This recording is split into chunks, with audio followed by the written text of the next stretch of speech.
안녕하세요. 저는 남들처럼 하루하루 바쁘게 살아가고 있는 30대 직장인 여성입니다. 지금은 이혼하고 혼자 살고 있고요.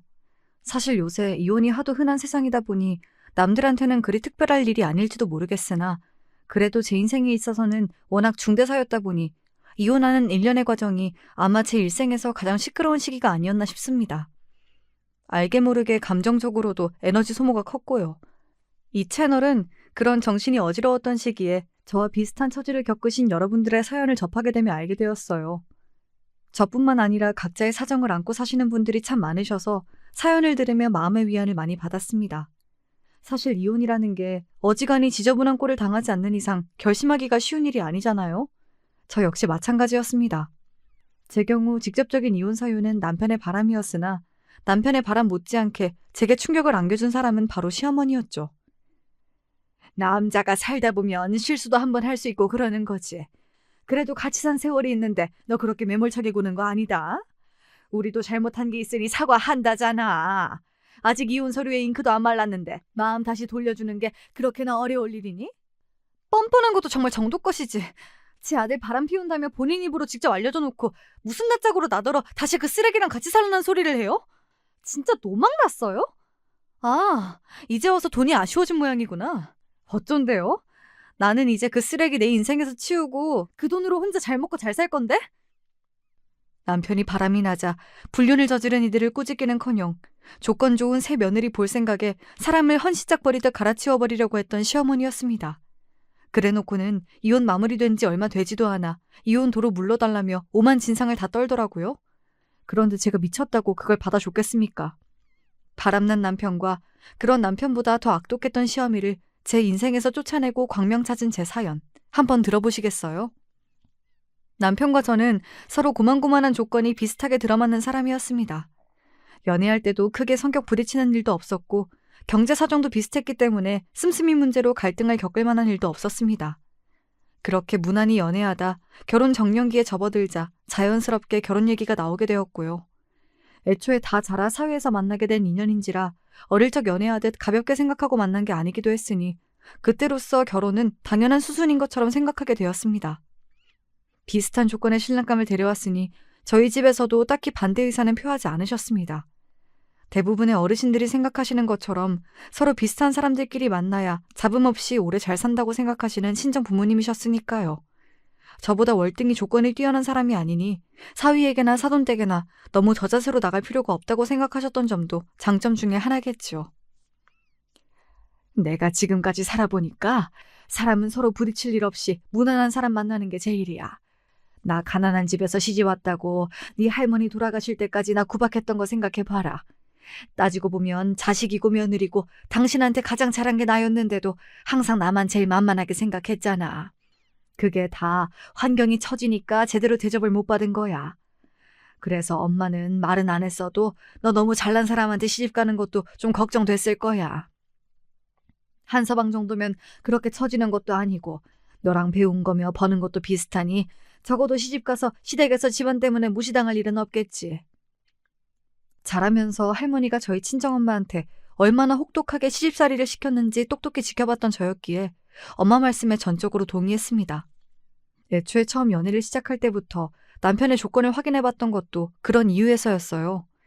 저희 집이 뭐 그렇게 대단하게 내세울 건 없다지만 그렇다고 저도 배울 만큼 배운 사람이고 직장 잘 잡아 제 앞가림 알아서 잘하고 사는 사람인데 시집 갔다는 이유 하나만으로 시댁 눈치 보면서 살 생각은 쌀알 한 톨만큼도 하지 않았으니까요. 그렇게 살 바에야 내가 번 돈 나 혼자 써가며 소소하게 혼자 사는 게 훨씬 낫다고 생각했습니다. 저희 집에 인사를 드렸으니 다음은 시댁 차례가 되었죠. 저희 집은 부모님 두 분에 아직 결혼 안 한 남동생 하나가 식구의 전부라서 비교적 단촐한 자리였는데 남편도 형제는 남동생 하나뿐이지만 남동생이 결혼을 일찍 한 탓에 식구가 제법 되었습니다. 당시 남편의 남동생, 그러니까 시동생이 아직 30도 채 되지 않았는데 벌써 아이가 둘이었어요. 게다가 손아래 동서가 될 사람은 임신 중이었습니다. 벌써 셋째를 임신하고 있음에도 동서 얼굴에 어린 티가 나더라고요. 하여튼 요새 보기 드문 다둥이 가정이었죠. 처음 인사를 드리는 자리인데 사내 아이 둘이 이리 뛰고 저리 뛰고 정신이 하나도 없었습니다. 어지간하면 모든 가족분들에게 인사를 드리는 게 맞긴 한데 그래도 시댁에 첫인사 오는 자리에 시 조카들까지 몽땅 데리고 올 줄은 몰랐던 탓에 솔직히 좀 당황스러웠어요. 게다가 더 신경이 쓰이는 건 따로 있었습니다. 얘, 정신없다. 애들 좀 잘 챙기지 않고 뭐 하고 있어? 예, 어머니. 아직 만삭은 아니었다고 해도 누가 봐도 임산부임을 알 수 있을 정도로 배가 부른 동서임에도 불구하고 주방에서 음식을 준비하다 동서가 불이 나게 달려나왔습니다. 거실에 시동생이 떡하니 앉아있는데 가만히 있는 애아빠한테는 아무 말도 안 하면서 임신한 며느리를 불러다 애보라고 시키는 거 좀 아니지 않나요? 솔직히 거기서부터 시어머니 인성이 확 보이더라고요. 솔직히 그게 남보기 좋은 꼴은 아니잖아요. 그리고 그런 생각이 저만 든 건 아니었는지 시아버지가 시어머니에게 눈치를 주었습니다. 시동생도 제 눈치를 슬쩍 보고는 엉덩이를 일으키더라고요. 결국 동서를 주방으로 들여보내고 시동생이 아이들을 방으로 데리고 들어갔습니다만 그것만으로도 평소 집안 분위기는 충분히 엿볼 수 있었어요. 무거운 몸으로 구슬땀을 흘리며 음식을 준비했을 동서에게는 미안한 말이지만 솔직히 그날 음식이 입으로 들어가는지 코로 들어가는지 모르겠더라고요. 고생하는 동서의 모습이 내 결혼 생활의 예고편을 보는 것은 아닐지 어떻게 걱정이 되지 않을 수가 있었겠어요. 본인 본가에서 나와서 내도록 표정이 굳어있는 저를 보고 남편이 제 눈치를 슬슬 살피더니 입을 떼었습니다. 자기, 아까 우리 엄마가 재수 씨한테 한 말 때문에 그래? 우리 엄마가 평소에 그런 사람이 아닌데 새 사람 들어오는 워낙 중요한 날이기도 해서 좀 예민하셨나 봐. 평소에 안 그러기는 무슨. 평소에 그러던 사람이라도 새 사람 만나는 자리에서는 자제할 텐데 자연스럽게 그런 행동이 나오는 걸 보면 절대 남편 말이 사실일 리 없었어요. 입을 꾹 다물고 생각을 정리 중이던 제가 드디어 입을 열었습니다. 나 시간이 좀 필요할 것 같아. 솔직히 나는 당신이랑 결혼하면 비슷한 사람끼리 같이 사는 거니 당연히 양가에서 우리 대하시는 것도 비슷할 거라고 생각했는데 오늘 보니 그럴 것 같지가 않아. 그리고 나는 나한테 동서한테 하듯이 대하면 절대로 참고 살 생각이 없어. 솔직히 오늘 어머님이 너무하셨던 건 맞잖아? 아직 어린 티도 못 벗은 동서가 배불러서 주방에 서 있는 거 보고 내가 얼마나 민망했는 줄 알아? 제 반응이 예상보다도 더 심각하자 남편도 펄쩍 뛰며 어떻게든 해명해보겠다고 용을 썼습니다. 절대 그럴 일 없어. 재수 씨는 그러니까 엄마 보기에 당신 눈에 너무 안 차는 며느리라서 더 그러시는 거야. 태훈이 제대하고 복학한 지 얼마 안 돼서 갓 고등학교 졸업한 재수 씨가 임신하는 바람에 어쩔 수 없이 결혼시킨 거거든. 사실 재수 씨 친정 환경이 그렇게 좋은 편이 아니야. 엄마 입장에서는 처가 형편도 안 좋은데 대학도 안 나온 아무것도 모르는 어린 여자애가 덜컥 임신을 해서 울며 겨자 먹기로 귀한 아들 보낸 건데 아무래도 재수 씨가 곱게 보이긴 어렵지 않겠어? 그래서 답지 않게 더 저러시는 거야. 당신이야 나랑 학벌도 비슷하고 회사 수준도 비슷하고 장인어른 장모님 모두 건재하신데 엄마 눈에 안 찰 게 뭐가 있겠어. 엄마도 당신 마음에 든다고 하셨어. 그러니까 그런 걱정은 전혀 할 필요 없어. 그러니까 자기 기준에 미달인 사람한테는 제멋대로 함부로 굴고 업신여기는 사람이라는 건 변함없었습니다. 넌 그런 사람이 아니니 걱정할 것 없다고 말하는 남편은 뭐가 문제인지도 모르는 게 틀림없었어요. 아무리 마음에 안 차는 사람이라도 한번 결혼 허락하고 가족이 되었으면 어찌되었든 잘 지내보려고 노력을 하는 게 맞는 거 아닙니까? 그런데 셋째를 임신할 때까지 마음의 앙금을 풀지 못하고 저리 못나게 구는 시어머니 자리가 영 마뜩치 않았어요. 제가 지금은 남편과 조건이 비슷하다지만 사람이 살다 보면 무슨 일을 겪게 될지 모르는데 그러다 저한테 안 좋은 일이라도 생기면 저한테도 저런 식으로 굴지는 않을까 의심스러웠죠. 하지만 남편이 행여나 제 마음에 걸리는 일이 생기더라도 자기가 중간에서 철통 방어하겠다며 다짐에 다짐을 거듭하는 바람에 안이하게도 그만 넘어가 버리고 말았어요. 시댁에 인사를 다녀오고 나서 제가 하는 말에 친정어머니 표정이 당연히 좋지 못했습니다. 고만고만한 신랑감 만나 딸내미가 무난하게 살 수 있겠다며 안심한 게 얼마 되지도 않았는데 시어머니 자리가 저리 고약하다고 하니 어찌 걱정이 안 되실 수가 있었겠습니까? 너 혹시나 너한테 말도 안 되는 걸로 트집 잡고 네 동서에게 하듯 너 잡으려고 들면 절대로 그거 받아주지 말고 그 길로 짐 싸서 친정으로 들어와. 나 시집살이 하던 시절도 아니고 요새 그런 거 참고 사는 며느리들 없어. 내가 너를 어떻게 키웠는데 겨우 시모한테 구박이나 받게 만들려고 그 고생한 거 아니니까 엄마 말 들어. 엄마는 걱정되는 마음에 하신 말씀이었겠지만 오히려 저는 저렇게나 엄마가 단호하게 제 편을 들어주시는 말씀을 해주시니 갑자기 걱정이 사라지는 것 같았어요. 그래요. 혹시 시어머니가 제가 마음에 안 찬다고 강짜를 부린다 한들 제가 그걸 미쳤다고 당하고 살아주겠습니까? 마음에 안 들면 박차고 나와서 시댁 안 가버리면 그만이죠. 그렇게 대책 없는 생각이 들고 나니 더 이상 남편과 결혼하는 게 두렵게 느껴지지 않았습니다. 그렇게 예정대로 결혼이 진행되었죠. 남들 다 하는 것처럼 평범한 결혼식에 남들이랑 비슷한 수준으로 첫 신혼집을 장만했어요. 남편이나 저나 사정이 뻔하니 다른 부수적인 것들은 웬만하면 다 빼고 신혼집은 서로 거의 반반 부담해서 마련했습니다. 많이들 이렇게 하니 저도 별 불만은 없었습니다. 차라리 나중에라도 아쉬운 소리 듣게 될 일 없겠다 싶어 다행이다 싶기도 했습니다. 처음 결혼할 때 남편에게 당신도 우리 부모님 불편한 만큼 나도 마찬가지이니 각자 집안에는 평소에는 각자 신경 쓰기로 하고 집안 행사 때에나 동행하기로 말을 맞춰두었습니다. 처음부터 반반씩 부담하니 이런 게 좋더라고요. 확실히 무언가 제시하거나 할 때 발언권이 들어먹힌다는 느낌을 받았습니다. 사실 시부모님 자리가 좋은 분이었다면 일부러 저렇게까지 못 박아둘 생각까진 없었어요. 그런데 솔직히 말하면 시어머니랑 자주 만나기가 싫었습니다. 그래도 남편의 어머니인데 좋게 생각해보려고 제 나름대로는 무진 애를 썼습니다만 첫인상이 잘못 박혀도 아주 단단히 잘못 박혔어요. 최대한 마주치는 일이 적어야 혹시 모를 불똥을 피하기도 좋겠다고 생각했고요. 결혼하고 얼마간은 남편과의 약속이 제법 잘 지켜지는 것 같더니 결혼한 지 3개월이 넘어가기 시작하자 시어머니가 슬슬 저한테 전화가 잦아지기 시작했습니다. 너 그래도 결혼한 지가 언제인데 우리 집에 너무 안 오는 거 아니니? 왜요, 어머니? 집에 무슨 일 있으세요? 이제 가족이 됐는데 꼭 무슨 일이 있어야만 너를 부르니? 네가 아직 뭘 몰라 그러는데 시집 왔으면 시댁의 얼굴도 자주 비추고 같이 밥도 먹고 그래야 서로 빨리 익숙해지고 우리 집안에 녹아들 수 있는 거야. 시댁에 익숙해지고 녹아들 생각이라고는 손톱만큼도 없었던 저였습니다. 그리고 그 같이 먹을 밥은 또 누구 시키시려고요? 굳이 저를 시키지 않는다고 하더라도 이제 만삭이 될 동서 부려먹을 시어머니를 떠올리면 동서를 위해서라도 그런 자리는 만들고 싶지 않았습니다. 그래서 말했죠. 어머니, 저 직장 다니는 사람이에요. 제가 집에서 아무것도 안 하고 있으면 또 모르겠는데 솔직히 업무 시간에 자꾸 연락하시는 것도 업무에 지장이 많습니다. 지훈 씨에게 들어보니 그 사람 근무 시간에는 일절 연락 안 하신다면서요? 그럼 저한테도 그 정도 배려는 당연히 해주셔야죠.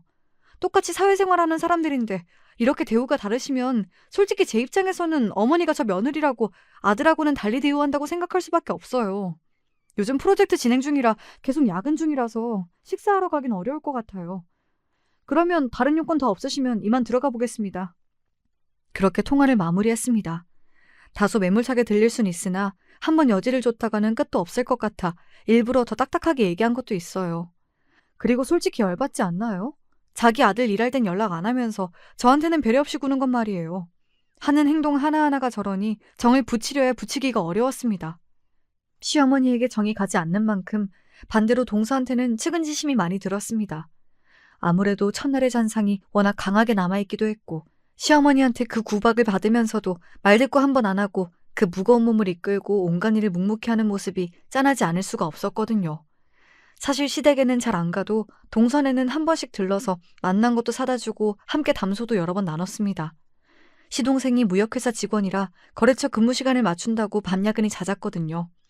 시어머니에게 영 정이 안 붙는 것도 좀 괜찮아질까 싶어지면 동서 입에서 쏟아지는 그간의 시어머니의 만행 탓에 도루묵이 되었습니다. 동서, 도대체 그동안 어떻게 참고 살았대? 나 같으면 뒤집어 엎어도 몇 번은 뒤집어 엎었을 텐데. 우리 동서 보살이야 진짜. 제가 가진 거 없이 그 사람한테 시집 온 건 사실이니까요. 저 첫째 가졌을 때 아이 지우라고 할까봐 진짜 무서웠거든요. 그런데 결혼시킨 것만 해도 어디예요. 그저 우리 애들 보고 참고 사는 거죠. 아무리 그래도 그렇지. 너보다 조건 좋은 애들 많았는데 내조 제대로 안 하면 갈아치우겠다니. 그게 사람이 돼서 할 소리야? 제 손자를 셋이나 낳아줬는데 고마워하지 못할 망정. 그래도 형님한테 털어놓으니까 속이 시원해요. 남편한테는 제 얼굴에 침 뱉기 같아 못하겠고 그렇다고 저희 엄마가 저한테 그렇게 애정이 있으신 편도 아니고 그래서 형님이 부러워요. 항상 당당하게 주눅들지 않고 할 말 다 하시잖아요. 저는 어머니한테 그렇게 말할 수 있으리라고는 생각도 못 해봤어요. 그러니 지금까지 그리 당하고 살았겠죠. 그리고 저 며느리 갈아치우겠다는 말은 진짜 선을 넘어도 세게 넘은 거 아닙니까? 누가 들으면 무슨 후궁 간택하는 데뷔마마라도 되는 줄 알겠어요. 그게 꼭 동서만 해당되는 말이겠어요? 제 성에 안 차는 날이 오게 되면 저라고 다르지 않을 거라고 생각하니 더더욱 시어머니에게 정이 떨어졌습니다. 시아버지 생신을 맞이해서 온 시댁 식구들이 오랜만에 시댁에 한데 모였습니다. 이제 정말 예정일이 얼마 남지 않은 동서가 또 시어머니 부름에 일찍부터 고생하고 있을까봐 일부러 동선이랑 같이 시댁으로 갔습니다. 아니나 다를까 일찍 와서 돕지 않았다며 시어머니 눈초리가 곱지 않았습니다. 남의 손자도 아니고 제 손자 가진 며느리한테 어쩌면 사람이 저럴까 싶어 고개가 절로 저어졌습니다.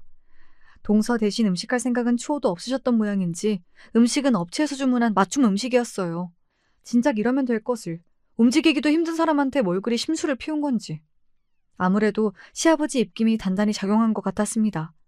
제 부인 성정에 며느리를 둘씩이나 두고 본인 손으로 고생하려 들 리는 없고 그렇다고 만삭인 며느리 고생하는 꼴을 또 보자니 하신 선택이겠지요. 그렇게 다들 둘러앉아 식사 잘 끝내고 나서 생신이신 아버님께 용돈을 드렸습니다. 시동생도 선물 대신 용돈을 드렸는데 얼핏 보아도 저희보다 봉투가 훨씬 얇았습니다. 그거야 당연한 일이죠. 그래도 저희 부부는 맞벌이인데다가 아직 아이도 없으니 금전적인 여유가 있는 편이었고 더구나 저 시집오고 처음 하는 아버님 생신이다 보니 조금 더 신경을 쓰기도 했습니다. 시동생이야 본인 혼자 외벌이인데다 이제 곧 아이도 셋이나 되잖아요. 당연히 여유가 있는 저희가 더 드리는 게 맞다고 생각했어요. 아이고, 다들 너 있을 돈도 모자랐을 텐데 뭘 이리들 많이 넣었어. 다들 고맙다. 유용하게 잘 쓰도록 하마. 생일 축하드려요, 아버님. 건강하세요. 그렇게 훈훈하게 자리가 마무리되나 싶었습니다. 다들 슬슬 집으로 돌아가려고 일어나고 있는데 시어머니가 은근슬쩍 제 옆으로 와서 그러시더군요. 그래도 사람이 둘인데 봉투를 하나만 준비해올 건 또 뭐람? 생각지도 못하게 뻔뻔하고 염치 없는 소리에 순간 잘못 들었나 싶었습니다. 본인 딴에는 저한테만 들리라고 한 말인 것 같았는데 남편도 그걸 들은 모양인지 흠칫하더라고요. 제가 남편을 슬쩍 쳐다보니 저도 민망한 모양인지 슬그머니 제 시선을 피했습니다. 기가 차서 대꾸할 말도 마땅치 않아 그냥 못 들은 척하고 나가려는데 그걸 또 붙잡아다 타박하는 시어머니였습니다. 예, 너는 시어미가 말을 하는데도 들은 척도 안 하니? 자기도 모르게 흥분해서 소리가 커진 모양인지 이번엔 다른 시댁 식구들까지 시어머니에게 시선이 집중되었습니다. 아차 싶었던지 시어머니 얼굴이 붉게 달아오르더군요. 이왕 시선이 모이고 나니 차라리 잘됐다 싶었습니다. 아버님 생신이라고 저희 딴에는 정성껏 봉투를 준비한 건데 봉투를 하나만 준비해왔다는 말씀에 드릴 말씀이 없어서 그랬습니다. 그 말을 듣고야 다른 식구들도 무슨 말이 오간 건지 눈치를 챈 모양이었습니다. 이렇게 사람 속 뒤집는 말에는 그냥 눈치 없이 밀고 나가는 게 제일이죠.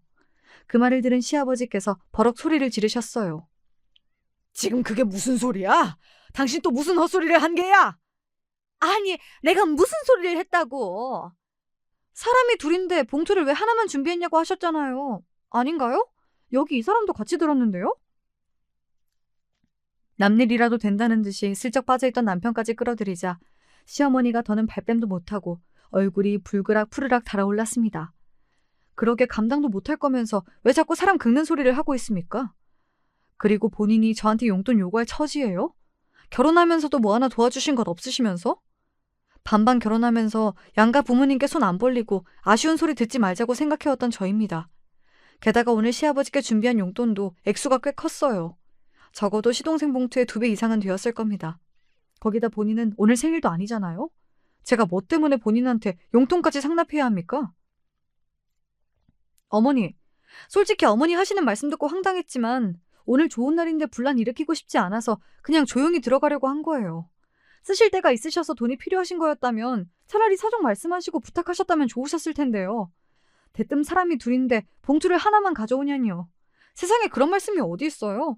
제가 어머니 지갑이에요? 어떻게 그렇게 며느리를 사채 빚 받으려는 빚쟁이 취급을 하실 수가 있어요? 그런 식으로 말씀하시면 그 누구라도 기분 상하는 게 당연하지 않겠어요? 아니, 너 무슨 말을 그렇게 해? 졸지의 며느리로부터 있는 대로 망신을 당하게 된 시어머니가 분한 기분을 참지 못하고 소리 질렀으나 제 말에 달리 반박은 하지 못했습니다. 하기야 제가 한 말에 뭐 틀린 말이 있어야 반박을 할 거 아니겠어요? 뻔뻔한 시어머니 행태에 수치심을 느낀 것은 당사자보다 시아버지가 더한 것 같았습니다.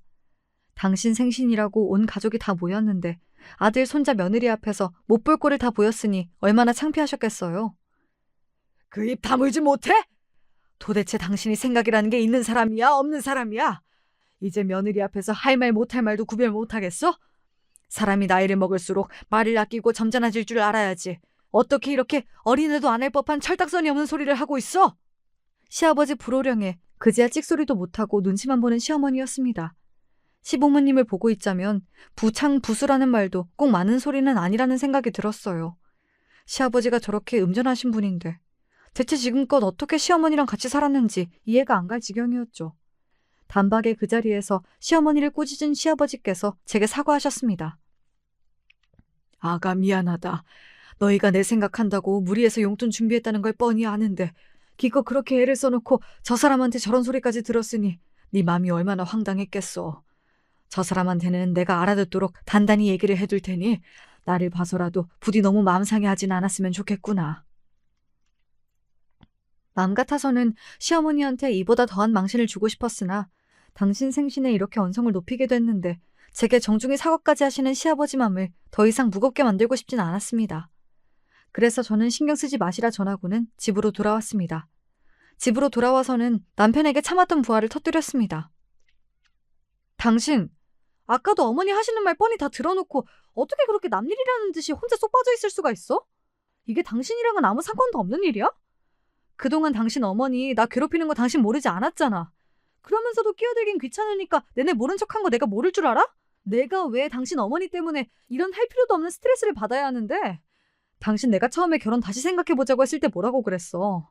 나는 당신 어머니 트집 잡힐 구석 없으니 결혼해서 불편할 일 없을 거라며. 지금 이게 불편할 일이 없는 거야? 불편 정도가 아니라 나 요새 당신 어머니한테 전화만 와도 두통이 와. 이게 지금 정상이라고 생각해? 아니, 나는 괜히 나까지 끼어들면 일만 더 커질까 싶어서.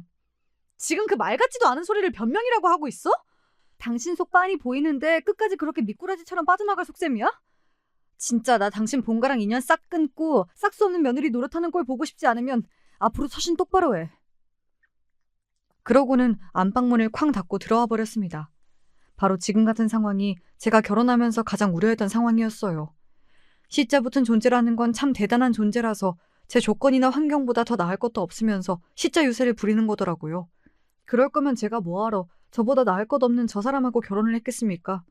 이왕 시어머니 타박받으며 살 것 같으면 그보다야 훨씬 잘난 놈을 골라잡아 결혼했겠죠. 그럴 주제도 못 되면서 시집살이에 용돈 상납까지 낯짝 두껍게 요구하는 시어머니에게 정말 질릴 대로 질려버렸어요. 그러고 나서는 정말로 한동안 시댁의 발길을 뚝 끊어버렸습니다. 그 후로도 여러 번 사과하시는 시아버님 연락이야 당연히 받았지만 시어머니 전화는 받지도 않았어요. 그 성정에 이제 와서 저한테 사과하려고 연락한 건 당연히 아닐 거고 그날 자기 망신당한 게 분해서 저한테 화풀이라도 할 요량이었겠죠. 제가 미쳤다고 그런 소리를 들어주고 있겠습니까? 스트레스 주는 사람 목소리를 안 들으니 좀 살 것 같았어요. 주말에 간만에 친정에 들러서 친정엄마에게 시어머니 욕을 바가지로 하며 속에 있는 응어리를 풀었더니 그제야 기분이 풀렸습니다. 사부인도 참 사람이 그러는 게 아니다. 자식들한테 뭐 하나라도 보탬이 되려고 하는 게 당연한 부모 마음인 건데 나 같으면 해준 것도 없는 자식들한테 미안해서라도 그런 뻔뻔한 소리는 상상도 못할 거야. 언제 들어도 너희 시어머니는 진짜 상상을 뛰어넘는다.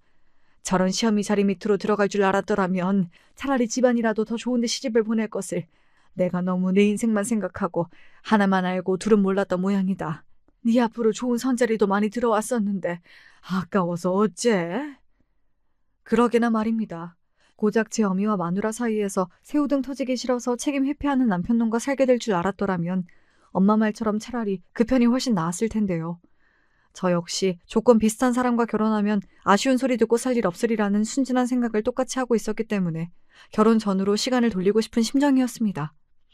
상황이 이렇다 보니 남편과도 서먹해졌습니다. 제 어미 미운 만큼 남편 또한 미워 보이는 건 어쩔 수가 없었어요.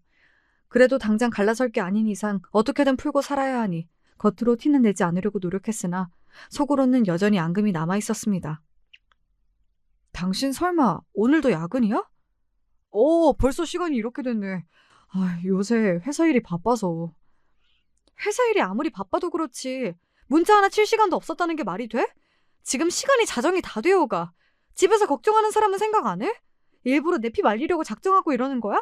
당신 그렇게 당신 멋대로 살 것 같았으면 그냥 쭉 총각으로 살지 뭐 한다고 결혼하자고 나는 꼬셔서 이 고생을 시키니? 어?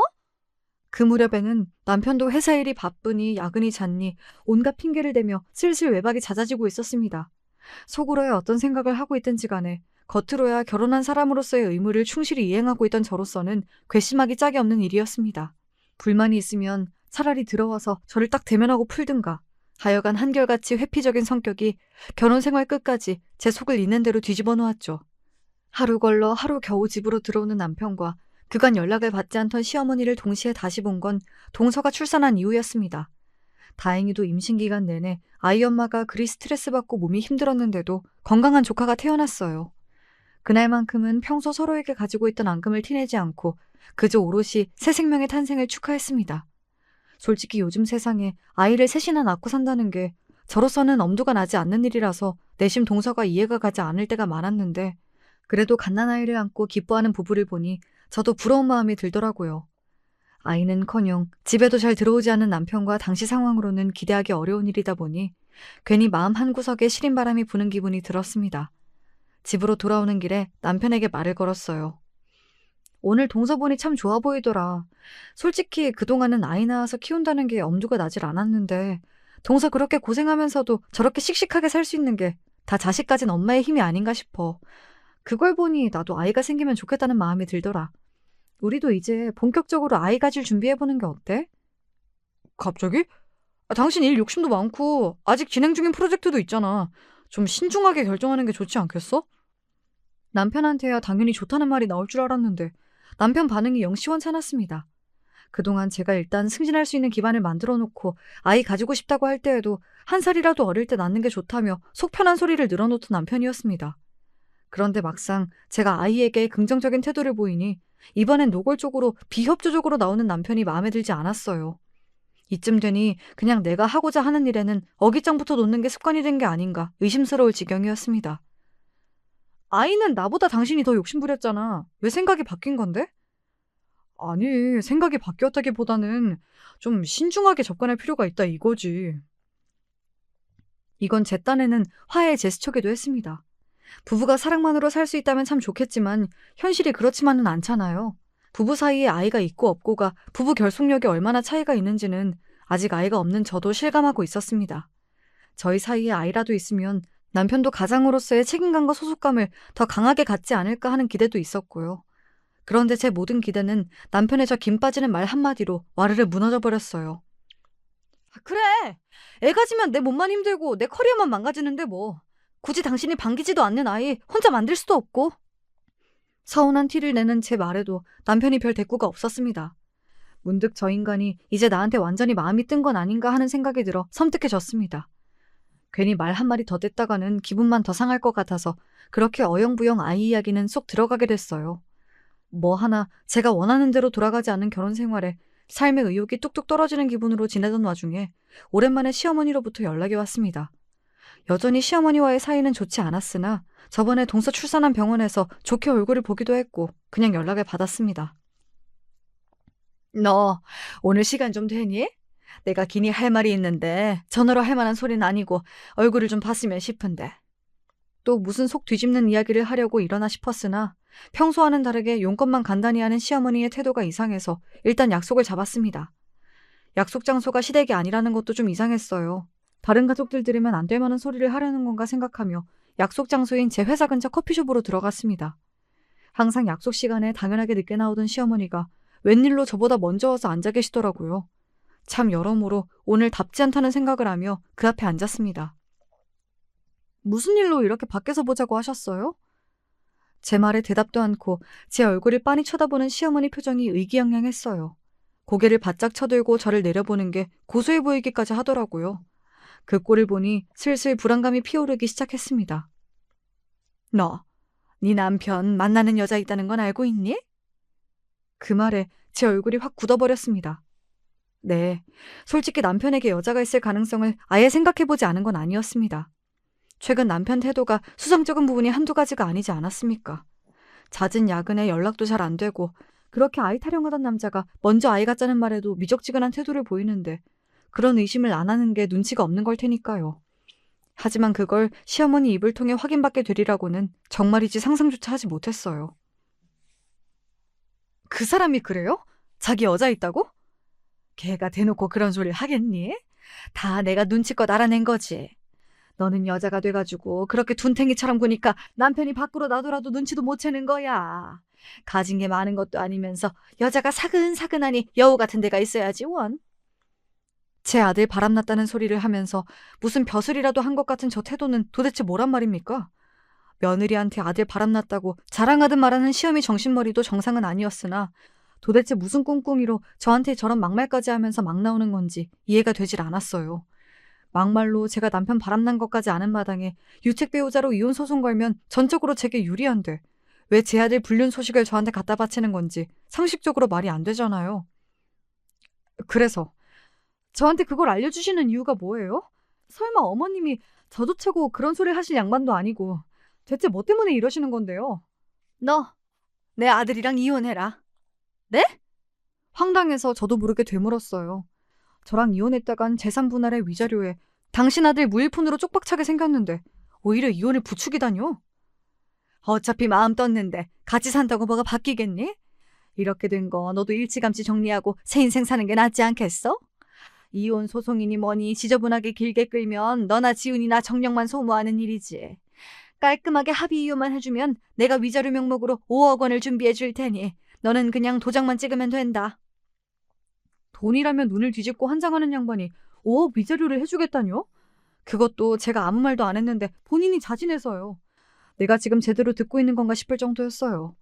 모르긴 해도 평소 시어머니라면 상상조차 할 수 없는 저런 파격적인 합의 이혼 조건을 내거는 데에는 분명 이유가 있을 거라고 생각했습니다. 당사자인 남편과 얘기도 안 해봤는데 이런 이야기를 하시는 게 너무 이상하네요. 도대체 이유가 뭐예요? 왜 그렇게까지 저희 이혼을 못 시키셔서 안달이신 건데요? 나도 능력 있는 며느리 밑에서 한번 떵떵거리며 살아보고 싶어 그런다. 너 내 아들이 지금 누구 만나는지 알아? 의사야 의사. 너처럼 달에 200 벌면서 있는 유세 없는 유세 다 떠는 그런 수준이랑은 비교도 안 되는 의사 선생님. 아, 이거였군요. 제 아들이랑 비슷한 수준의 저보다 훨씬 뜯어먹을 것 많아 보이는 불륜녀 배경에 시어미 눈깔이 돌아버린 거였습니다. 그러니까 시어머니는 그 불륜녀를 길게 보면 저한테 5억 원 주고 이혼시켜서라도 붙잡고 싶은 황금알 낳는 거위라고 판단한 겁니다.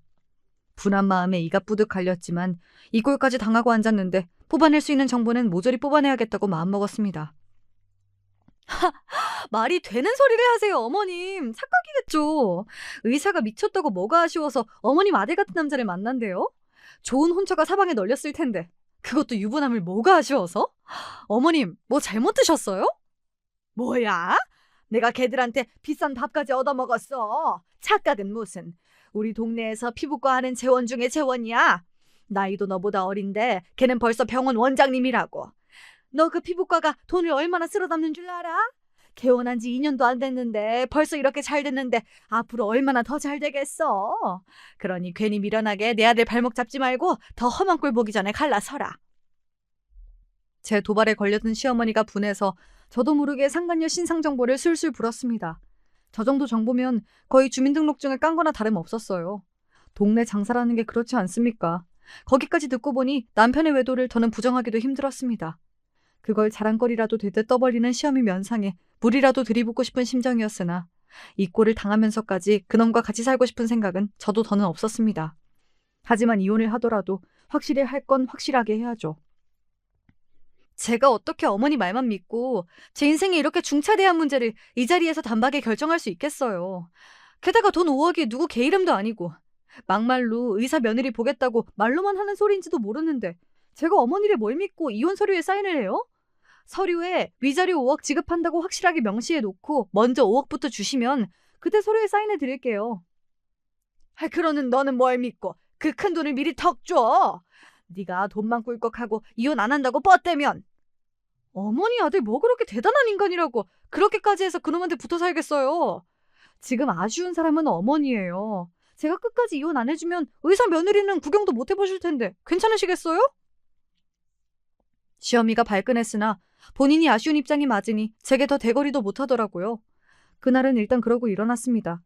저로서도 확인해야 할 게 한두 가지가 아니었습니다. 상간녀의 신상은 아주 손쉽게 알아낼 수 있었어요. 저도 오며 가며 자주 본 피부과였으니까요. 이 근처에서 가장 잘 되는 피부과였어요. 의사씩이나 되는 머리를 달고 어쩌다 불륜을 저질러도 뭐 하나 볼 것 없는 제 남편 같은 놈과 불륜을 저질렀는지 이해가 가지 않을 정도로 잘난 여자인 것만큼은 사실이었습니다. 도대체 그놈이 무슨 재주로 저런 여자랑 불륜을 한 건지 이해가 안 갈 정도로 말이죠. 여자를 지켜본 바로 그날 그 둘이 병원을 나서 사이좋게 남편 차에 올라타 모텔로 들어가는 것까지 블랙박스에 담을 수 있었습니다. 제 앞에서 요새 내내 똥 씹은 표정이던 남편 놈 입이 귀에 걸린 꼴을 보니 그대로 놈 입을 쭉 찢어버리고 싶은 살기가 올라왔으나 더는 저놈과 저놈 어미 때문에 추접스럽게 살고 싶지가 않았습니다. 며칠 지나지 않아 시어머니로부터 돈과 서류가 준비되었다며 연락이 왔습니다.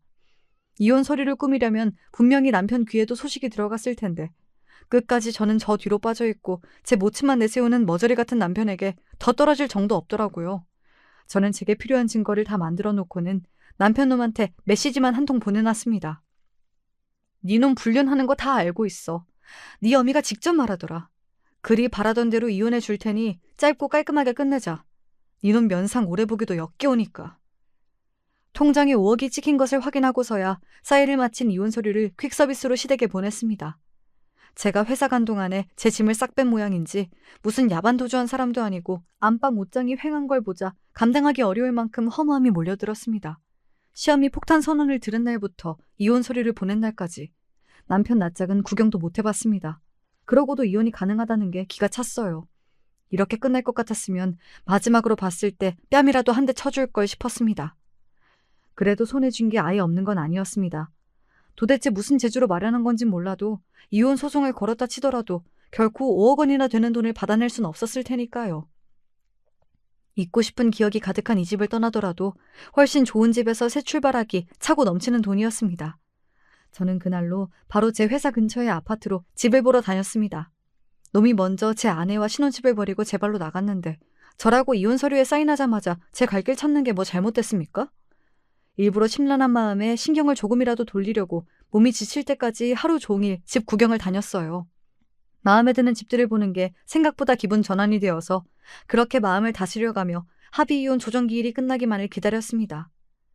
그 모자란 놈은 이혼이 마무리되는 날까지 제 어미 꼬랑지에 붙어왔더라고요. 세상에 뭐 저런 팔푼이가 다 있나 싶었습니다. 저도 저지만 저런 놈한테 붙은 여자 꼴도 우습게 느껴졌습니다. 뭐 이젠 제 할 바 아니죠. 제 대신 그 집안 며느리로 살게 될 그 여자가 신경 써야 할 일이니까요. 그 여자가 저 반푼이를 정말로 받아줬을 때의 이야기지만 말입니다. 이혼이 완전히 끝나 법원을 나서는 길에야 놈이 비척비척 멍청한 걸음으로 제 곁으로 다가왔습니다. 저 일이 이렇게 돼서 나도 미안하게 생각해. 건강하게 잘 살아.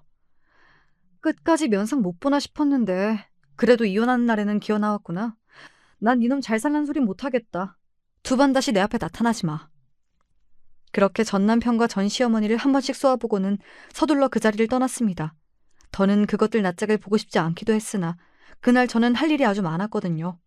먼저 가계약을 걸어둔 새 아파트 잔금을 치렀어요. 이사 날짜도 확정지었습니다. 그제야 정말로 새 출발을 하는 실감이 나더라고요. 그리고 마지막으로 새 출발을 완벽하게 마무리 지을 일도 그날 바로 끝냈습니다. 이혼 절차가 모두 끝난 바로 다음 날 새벽부터 저희 집 문을 미친 듯이 쿵쿵 두드리는 소리에 잠에서 깨어났습니다. 생각보다 소식이 빨리 전해진 모양이라고 생각하며 천천히 일어났습니다. 이미 모두 제 계산에 들어있는 일이었으므로 전혀 당황하지 않았습니다. 예상했던 것처럼 인터폰에 비친 얼굴은 전 남편과 전 시어머니였어요. 문 열어. 너 당장 이 문 못 열어? 되게 뭐라고 내가 문을 열어줘요? 추트 부리지 말고 사람 불러 끌려가기 전에 곱게 돌아가세요. 우리 얘기 잘 된 거 아니었어? 이제 와서 왜 그래? 내가 너랑 합의 이혼하기로 얘기한 거지. 너랑 바람난 상간녀 소송 안 하겠다는 합의는 한 적 없잖아? 당연히 내가 찾아먹을 권리 찾아먹은 건데 이놈이 무슨 상관이야? 네, 저는 그간 모은 남편과 그 여자의 불륜 증거를 가지고 상간녀 소송을 준비해뒀습니다. 처음부터 이혼 주정 끝나자마자 소송을 시작할 생각이었기에 전날 참으로 분주했더랬습니다. 동시에 증거가 된 사진을 상간녀의 남편에게도 한 부씩 정성껏 출력해 보내주었죠. 조사하다 보니 그 여자도 유부녀더라고요. 남편이 변호사던데 참 간도 크게 불륜을 저질렀더라고요. 내가 너보다 잘난 며느리 본다니 그렇게 배가 아프던? 끝까지 나랑 내 아들의 앞길을 막아? 이 악독한 것. 내가 아무리 악독해봤자 돈에 눈 벌게 져서 불륜한 아들놈 두둔한 댁만 하겠어? 왜요? 그 여자가 저 모자란 남자랑은 못 살겠대요? 이렇게 어기장 놓을 거였으면 내가 준 5억이나 도로 토해내. 먼저 돈 준다고 한 게 누군데 돈을 내달래? 그거 내 돈이에요. 불륜 저지른 놈 온 동네방네 망신 안 주고 곱게 이혼해준 것만으로도 고마워해야 할 판에 내가 미쳤다고 그 돈을 돌려줘? 내가 그 돈 갖고 니들 없는 데서 천년만년 잘 먹고 잘 살 테니 남의 집 앞에서 추대 부리지 말고 썩 꺼져. 지들이 지금 전에 생각도 않고 분통을 터뜨리는 모자꼴이 우스웠습니다. 곧바로 경비실에 연락했더니 경호 인력이 올라오더라고요. 나오라고 고래고래 소리를 지르는 전 시어미와 멍청하게 제 어미 뒤에 있던 전 남편 놈이 경호 인력에게 질질 끌려 쫓겨났습니다. 그러고 며칠 있다가 상간녀 남편으로부터 감사 인사를 받았어요. 상간녀 남편은 제가 보낸 증거자료를 보고서야 제 아내의 불륜 사실을 알게 되었다고 합니다. 그날로 바로 이혼 전담팀을 꾸려 상간녀에게 이혼 소송을 걸었고요. 불륜까지 저지른 주제에 이혼 안 하겠다고 상간녀가 길길이 날뛰는 바람에 난리도 아니었다고 합니다. 그쪽에서 증거 보내주지 않으셨더라면 멍청하게 마누라 바람 피운 줄도 모르고 살 뻔했습니다. 다 들켜놓고도 죽어도 이혼 못해준다며 오만추태를 다 부리는데 정남이가 뚝 떨어지더라고요. 지은 죄가 있는데 아주 처절하게 되갚아줄 테니 그건 걱정하지 않으셔도 됩니다. 가뜩이나 잘난 여자라 제가 분풀이해봤자 성에 찰까 싶었던 차에 제 대신 변호사 남편이 아주 오래도록 상간녀를 괴롭게 만들어줄 테니 저로서도 잘된 일이었습니다. 그러니까 애초부터 그 여자한테 이혼하고 제 전남편과 살 생각 같은 건 코딱지만큼도 없었다는 거겠죠. 하기야 잘나가는 변호사 남편 두고 별 볼 일 없는 남자와 재혼을 왜 하겠어요. 그런 놈을 불륜 상대로 택한 건 미스터리지만요. 그러니까 제 며느리 될 생각조차 없는 여자를 두고 전 시어머니가 김칫국을 제대로 마신 셈입니다. 덕분에 저만 논았죠. 뒤늦게 제 이혼 소식을 알게 되신 시아버지와 동서 충격도 만만치 않았습니다.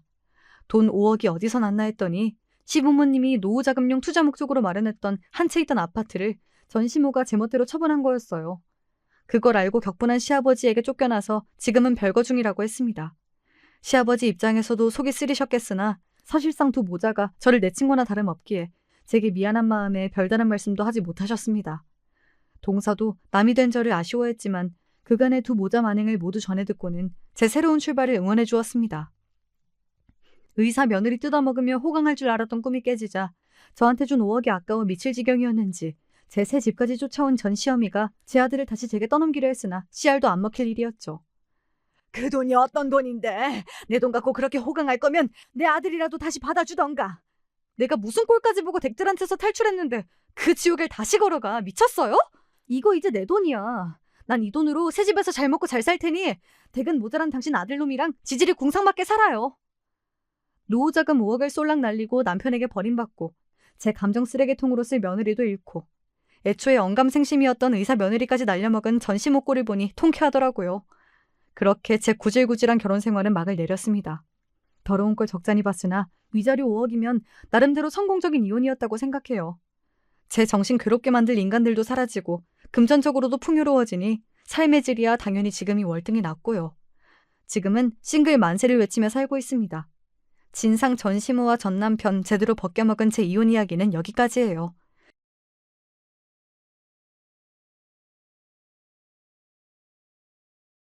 안녕하세요. 저는 본래 당하고만 사는 타입은 절대 아닌데 결혼이란 게 사람을 참 많이 바꿔놓는 것 같아요. 영등포구에 살고 있는 30대 후반의 주부로 얼마 안 있음 마흔이 되는데요. 어찌 보면 아직 제 기준엔 어린 나이라고 믿고 싶지만 저는 꽤나 험한 일들을 많이 겪었어요. 속된 말로 죽으면 끝나나 했더니 그것도 아니더라고요. 일단 저는 결혼은 아주 일찍 한 편이랍니다. 아마 시댁 3형제 며느리 중 가장 어린 나이에 들어왔을 거예요. 제 남편은 3남매 중 장남이었고요. 요즘 세상에 이게 다 뭔 문제인가 싶지만 저희 시댁은 아니더라고요. 어머니는 결혼한 지 얼마나 됐다고 초반부터 날썩에 말씀하셨어요. 아니 근데 넌 어떻게 된 게 뭐 하는 애냐? 결혼을 했으면 일찍 일찍 애를 낳아야지.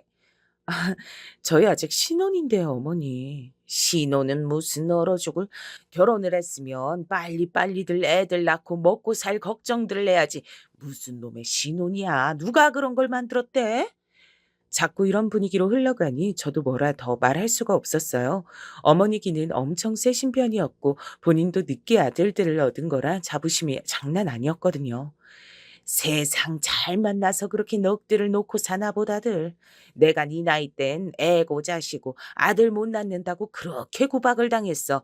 나이 30이 넘어가지고 네 신랑 본 거라고. 네, 네, 어머니. 엄청 고생 많으셨겠네요. 그럴 게 아니라 얼른 떡두꺼비 같은 손줄 나와서 데려와야 될 거 아니냐, 어? 어머니, 그만하세요. 그런 건 우리가 알아서 하니까. 일단 장가라도 갔으니까 어머니는 한시름 놓은 거 아니야. 나 말고 저 녀석들도 아직 장가들을 안 갔는데 왜 이렇게 들볶는 거예요? 남편은 보다 못해 제 편을 들어주긴 했습니다만 이 사람은 아주 어머니 앞에 착한 아들이었어요. 장남이라 온갖 착한 역할은 다 하고 그냥 효자 그 자체였다고나 할까요? 그걸 아셨는지 어머니는 저한테 그렇게 몰래 전화를 하셨어요. 네 남편처럼 착한 사람 없어. 어디 가서 저런 신랑을 얻냐. 우리 승환이 같은 애 진짜 없다니까. 네, 어머니, 저도 잘 알고 있어요. 너 어디냐? 나 지금 낮에 국수 먹은 거 얹혀서 아주 아파. 너가 집에 와서 좀 챙겨라. 어머니, 국비 지원카드 받아서 뭐 배우러 왔거든요. 저도 얼마 안 있으면 일해야 돼서 학원 다니면서 공부해야 돼요. 아이고, 애는 안 낳고? 세상에. 진짜 어쩜 너는 이렇게 지멋대로냐? 저기, 저희 다 때 되면 날 거예요. 너무 걱정 안 하셔도 돼요, 어머니. 어머니는 연세가 있으시기도 하지만 되게 고지식한 성격이셨고 큰 며느리인 저한테 바라는 게 너무 많으셨어요. 하지만 저도 한 고집하는지라 마냥 다 받아들이진 않았답니다. 그러던 차에 저에게 동서가 하나둘 생기기 시작했어요. 어머니로선 평소 안 그래도 절 마음에 안 들어 하셨는데 동서 앞에서 제 험담을 하시더군요. 아이고, 이제 좀 내가 며느리가 있는 것 같다. 그네는 도통애가 살갑질 않아. 얼마나 뚝뚝 끊어지고 말을 안 예쁘게 하는지 원. 며느리가 아니라 그냥 아들이 하나 더 붙어 있는 것 같다니까. 에이, 어머니 아니에요. 형님도 그만큼 어머니를 위하시는 마음은 같으실 거예요. 다 똑같은 거죠, 뭐. 저에게 있어 동서, 그러니까 동서가 둘이거든요. 그러니 큰 동서, 작은 동서라고 부를게요. 우선은 큰 동서가 먼저 시집을 왔고요. 여기는 이미 결혼 전에 임신을 한 상태였어요. 어머니가 상견례 때 얼마나 반기시던지 저 들으라고 하시는 소리 같더라니까요.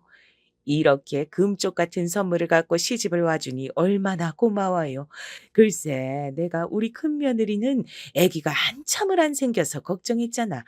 아참, 지금도 애가 없어요. 애가 안 들어선다니까.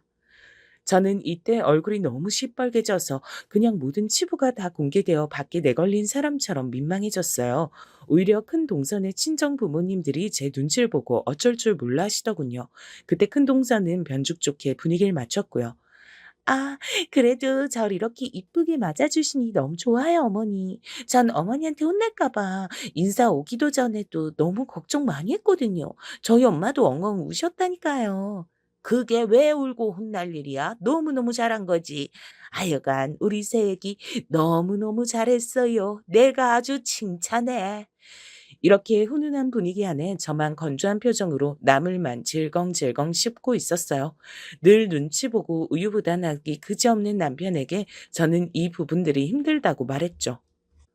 솔직하게 어머니한테 말하는 거 어때? 우리 친정에선 이걸 언급하지 않는데 왜 나만 고통받아야 돼? 당신만 고통이 어쩌고 아니라 나도 말하기 괴롭지. 근데 어머니 진짜 들어놓으실지도 몰라. 그럼 당신만 실컷 좋은 아들 역할하기 위해서 난 이렇게 견뎌야 돼? 결혼 4년 차까지 애가 안 들어서는 며느리 노릇을 왜 나만 뒤집어 써야 돼? 그게 아니라 나도 당신한테 참 미안해. 근데 어떡하겠어. 내 입장 좀 생각해 주라. 막말로 당신은 어리니까 다들 그러려니 하고 기다려 주잖아. 어린 게 무슨 상관이야? 당신이랑 나이 차이 4살밖에 더 나? 우리가 무슨 20살씩 차이가 나냐고. 남편은 더 얘기하다 괴로웠는지 말을 못 하더라고요. 제가 그나마 참고 사는 건 이 사람이 자기 엄마한테만 효자인 건 아니었고요. 저한테도 마찬가지로 유순하고 착한 남편이긴 했어요. 그러니 가운데 껴서 이런 상황을 보느라 더 마음고생이 심했나 봐요. 그런데요, 저도 제 딴에 노력 많이 했답니다. 여보세요? 동서, 그래, 지금 집에 있어. 나 잠깐 그쪽 지나는 길인데 뭐 좀 주고 가려고. 어머, 형님, 무슨 일이세요? 저 지금 배가 너무 땡겨서 계속 누워 있었어요. 움직이기 힘들어서요. 난 임신 안 해봐서 모르지만 사람들 말로는 많이 고생한다고 하더라. 그래서 좀 편하게 먹을 것들 갖고 왔어. 누룽지탕이랑 김치 좀 갖고 왔는데 한 10분 뒤에 들러도 돼? 어머, 그럼요, 그럼요. 너무 감사해요, 형님. 저는 어머니와 사이는 좋지 않았어도 최대한 제가 할 수 있는 노릇은 다 하고 싶었어요. 그래서 동서도 신경 써주려고 노력했던 거고요. 그러다가 출산일이 다가왔는데 어머니는 절 더 구박하시는 거예요. 그네 네가 좀 도와줘야 되는 거 아니냐? 쟤 애 낳고 한동안 집에 못 온다더라. 지 친정 들어가 있다는데 그럼 난 우리 손주 못 보잖아. 그러지 말고 네가 둘째네 들락날락거리면서 좀 봐줘라. 그럼 나도 수시로 갈 수 있잖아. 그건 동서랑 협의가 되셔야죠, 어머니. 저만 무작정 왔다 갔다 할 순 없어요. 그리고 저도 일 있어서 안 될 것 같아요. 아휴, 넌 언제쯤 내 뜻대로 맞춰주고 살래? 맨날 그렇게 네 멋대로 하고 싶은 거 다 하고 살 거냐?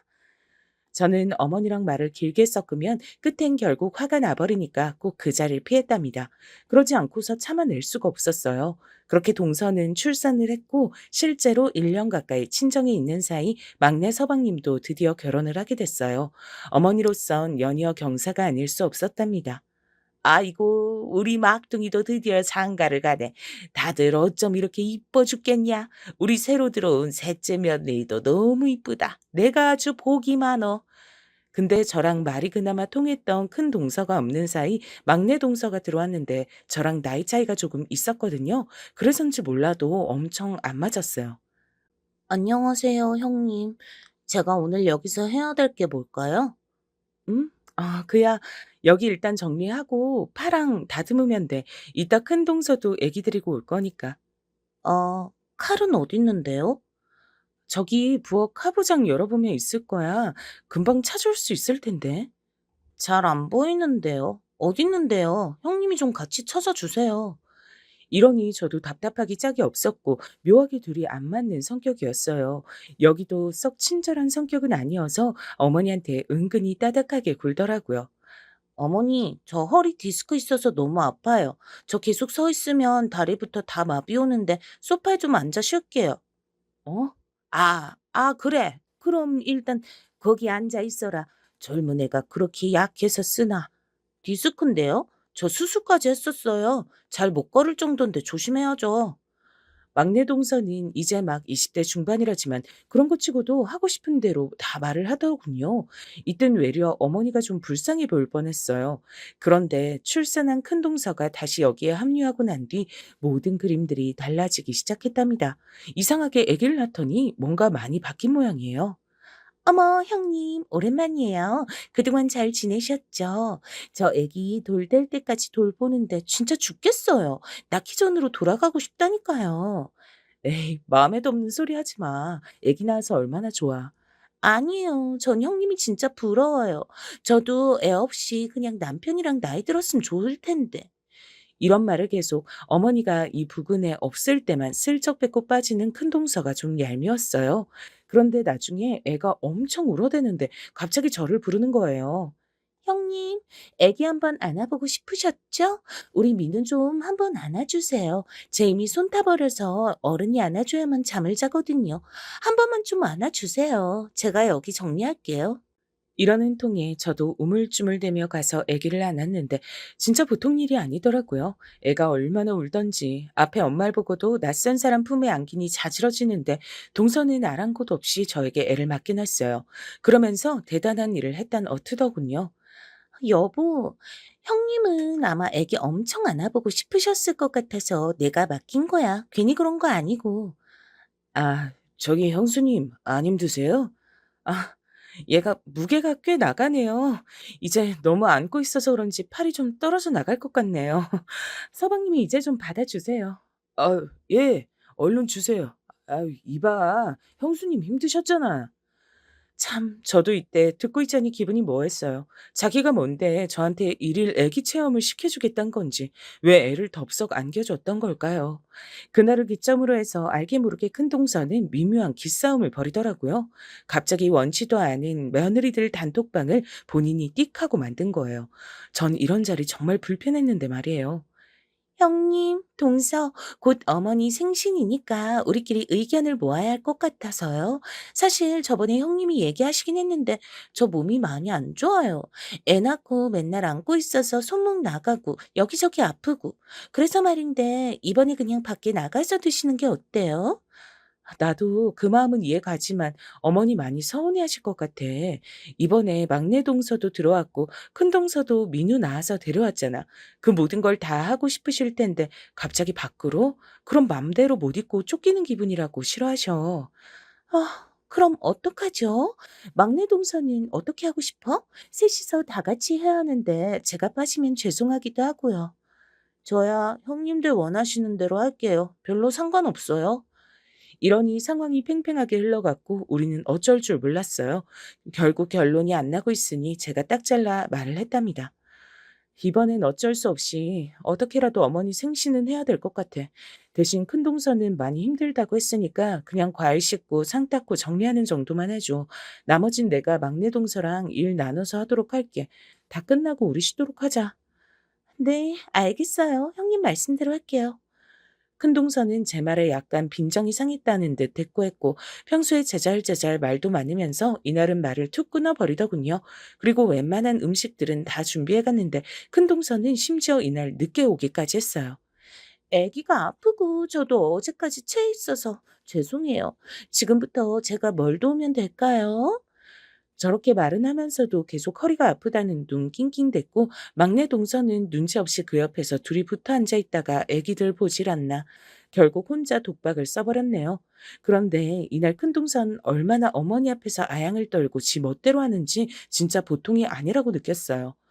어머니, 제가 이번에 오면서 우리 민우 재롱 부리는 거 영상 찍어 왔잖아요. 이것 좀 보세요. 이러면서 계속 어머니랑 저들끼리만 붙어 다니고 전 아예 대놓고 왕따 시키는 느낌이더라고요. 나중에 알게 된 사실인데 이것도 남편 등에서 들은 얘기지만 정말 놀랐어요. 재수 씨들끼리 돈 모아서 어머니 비싼 선물을 해드렸나 봐. 뭔 놈의 가방을 400만 원 하는 걸 사드렸대. 대단하더라고. 전 이때 깜짝 놀라 남편에게 물었는데 그건 사실이었어요. 나중에 물어보니 큰 동서가 뒤늦게 말해주더군요. 형님 부담스러우실까봐 말 안 했어요. 저희는 남편이 그래도 조금 여유가 되니까. 암튼 그건 아니고. 그리고 전 이렇게 뭔가 할 거면 혼자 알아서 하지. 누구 보고 하자고 막 보채는 타입 아니에요. 저기, 형님이 그렇다는 건 아니고요. 그러면서 말에 약간 가시가 있더라고요. 그런 와중에 막내 동서도 임신을 했고 전 갈수록 이 집에서 찬밥이 됐어요. 어느 날 제가 울면서 집에 들어오게 된 건 하나같이 아이들을 떡하니 안고 있는 동서들 때문이었답니다. 당신 오늘 왜 이렇게 어머니 댁에서 표정이 안 좋았어? 어? 내가 기분 안 나쁘게 생겼어?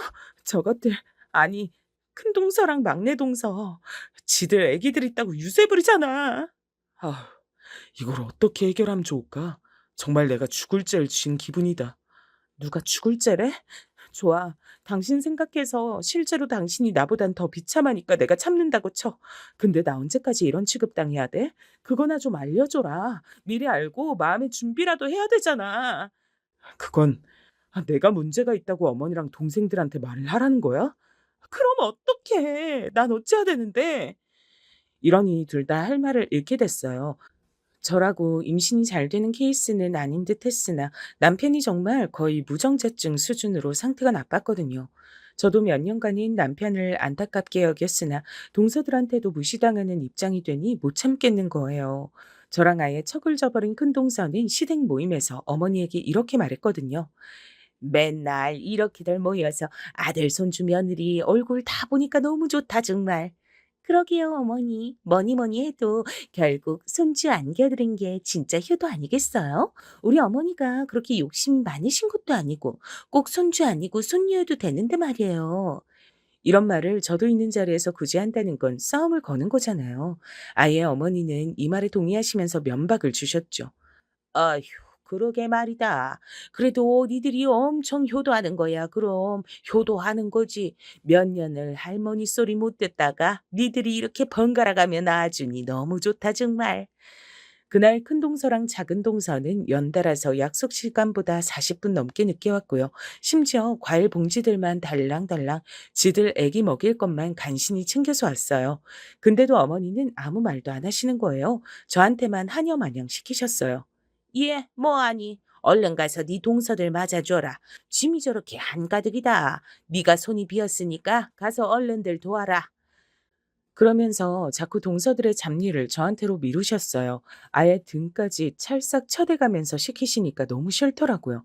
결국 남편이 참다 못해 이날 밤 자기 엄마한테만 전화해서 힘겹게 말을 했어요. 진짜 웃긴 게 뭔지 아세요? 어머니는 이후로 타박하시는 말들이 아주 쏙 들어갔답니다.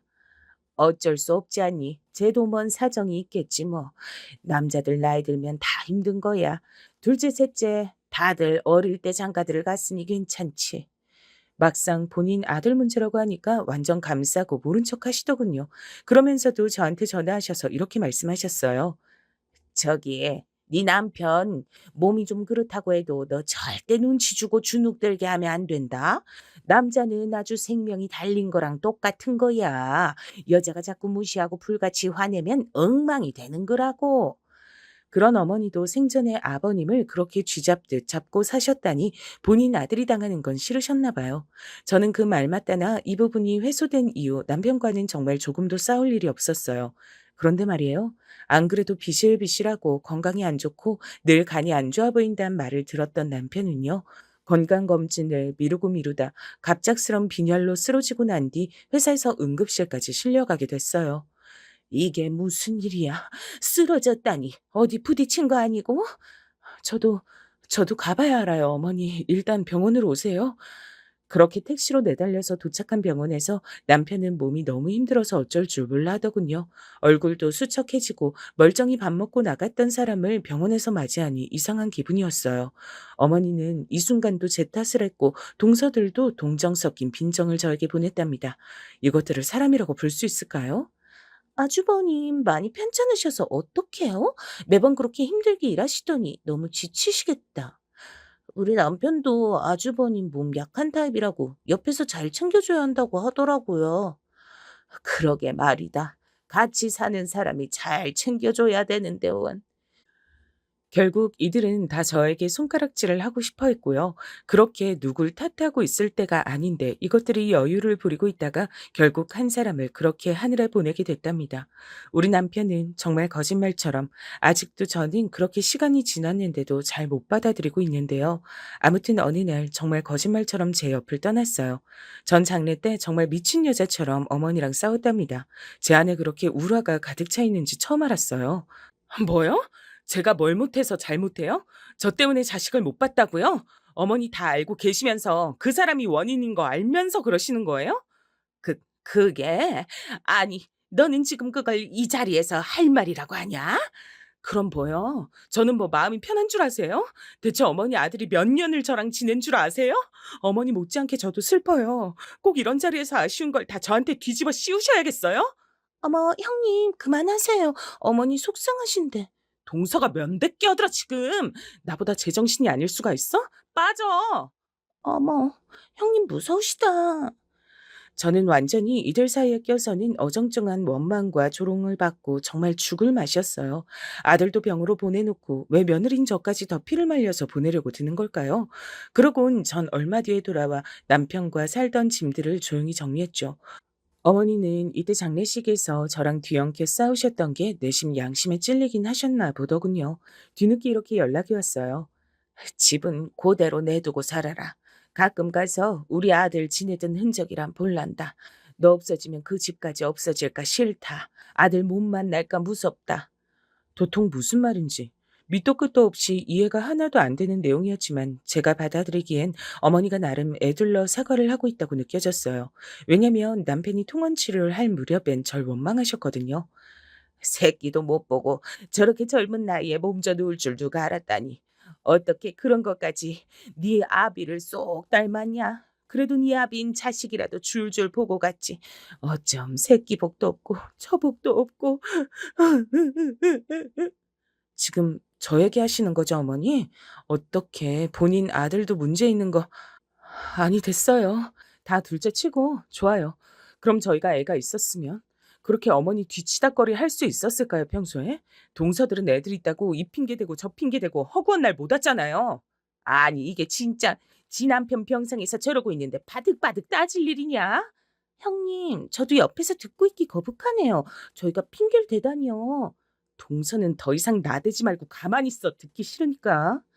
우리는 점점 험악한 상태까지 갔었고 그러다 장례 치르고 어머니는 결국 한풀 꺾이신 거예요. 그래서 제가 예의상 시댁 단톡방에도 조용히 머무르고 있었는데요. 그걸 알고 있는 동서들은 좀이 쑤셔서 미치겠나 봐요. 우리 셋이 나란히 모인 단톡방을 또 만든 거 있죠? 진짜 그놈의 단톡방 다 없애버리고 싶어요. 형님, 저희 이번에 애기 데리고 어머니 댁 가려고 하는데 같이 가실래요? 혼자 계시기 적적하시잖아요. 난 괜찮으니까 신경 쓰지 말고 일 봐. 형님, 얼마나 힘드시겠어요. 저희랑 맛있는 거 먹으러 가요. 제가 무슨 남편이랑 잠깐 떨어져서 어디 유학 가 있는 사람도 아니고 큰 일을 겪었는데 아무렇지 않게 말을 하더라고요. 일단은 지켜봤는데 이것들 머리 굴러가는 소리가 다 저에게 들릴 정도였어요. 그 와중에 저한테 또 뭔가 일을 넘길 생각들을 하고 앉았더라고요. 어머니도 많이 힘드신 것 같아서 다 같이 식사라도 하고 얼굴 보면 조금 나아질 것 같아서요, 형님. 그러면서 음식 메뉴를 뭘 정하고 만들고 얘기를 하고 앉았길래 전 딱 잘라 말했어요. 그리고 본격적으로 아주 큰 싸움이 됐답니다. 있잖아, 동서들. 내 입장이 뭔지 생각을 못 하는 것 같아서 어머니 입장만 생각해야 되는 거야, 지금? 나 남편 보낸 지 얼마 되지도 않았어. 내 감정 추스리기도 힘들어. 이런 말을 내가 해야 돼? 형님, 저랑 막내 동생은 형님도 생각해서 이렇게 한 거예요. 지금 집에 혼자서 지내고 계시니까 힘드실 것 같아서. 그러지 말고 여럿이 있는 곳으로 나오시게 하려고요. 이게 잘못이에요? 그렇게까지 날 생각해주고 진심인 사람이 지금 그렇게 나한테 따박따박 따지고 있어? 동서가 내 입장이면 서방님이랑 사별한 지 얼마나 됐다고 내가 모임하자고 하면 순순히 나올래? 형님, 뭔가 오해가 있으신 것 같은데요. 왜? 불리하니까 갑자기 오해라 그래? 내가 지금 여기서 어머니 드실 메뉴 정하고 뭘 만들어 갈지 고르고 앉아있게 생겼어? 나 지금 죽도 입에 못 넣는 사람이야. 생각이 있는 거야, 없는 거야? 저기 형님들 왜 이러세요? 저기 너무 흥분하신 것 같아요. 점점 분위기는 험악해졌고 저는 말을 하다 보니까 더 화가 나더라고요. 그리고 못 참겠어서 어머니한테 연락을 했어요.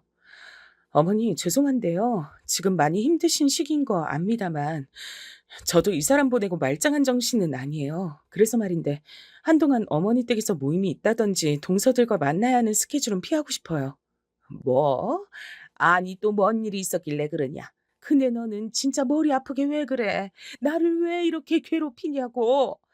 제가 어머니를 어떻게 괴롭혔다고 이러세요? 동서들과의 관계가 불편하다고요. 어머니는 이해가 안 되시겠지만 아들 잃은 어머니도 힘드시지만 남편 잃은 저도 괴롭다고요. 제가 지금 남편들 끼고 나오는 동서들 사이에서 우리 남편 형제들이랑 다 같이 어울려서 하하호 웃고 떠들게 생겼어요? 왜 그러는데? 둘째랑 뭔 일 생겼냐? 걔야 뭐 잘해보려 그랬겠지. 그러지 말고 네가 윗사람이니까 먼저 손 내밀어라. 저는 여기서 한계점에 부딪혔고 아주 극심하게 깊은 한숨을 토해내게 됐어요. 어머니, 거두절미하고 이제 그만할게요. 어머니가 그렇게 좋게 보시는 둘째 며느리가 맏며느리 역할 톡톡히 하고 있잖아요. 어머니 아들도 이제 제 곁에 없는데 저를 좀 놔주세요. 뭐? 예, 너는 네 남편 보낸 지 무슨 십수년은 됐냐? 그게 지금 네 시애미한테 할 말이야? 저는 통화를 이어가는 것만으로 머리가 지끈거려 모든 걸 다 관둬버렸어요. 저도 숨이 붙어있는 사람으로서 좀 살아야 되잖아요. 동서들의 농간에 더는 놀아나기 싫어서 그나마 시댁 단톡방에는 붙어 있었어요. 근데 이것들이 진짜 계속 이죽거리면서 어머니 모시고 저만 빼고 다 같이 여행을 갔던 사진들을 정말 3박 4일 내내 시끄럽게 계속 올리더라고요. 저는 이때 고민이 돼서 제 오랜 친구에게 문의를 했고요. 친구는 과감하게 조언을 해줬죠. 네가 잘못했네. 왜 그 방에 아직도 있어? 그냥 나와버려. 내 잘못 맞지? 나도 그렇게 생각해. 남편도 이렇게 먼저 보냈는데 이러고 있으면 안 되지.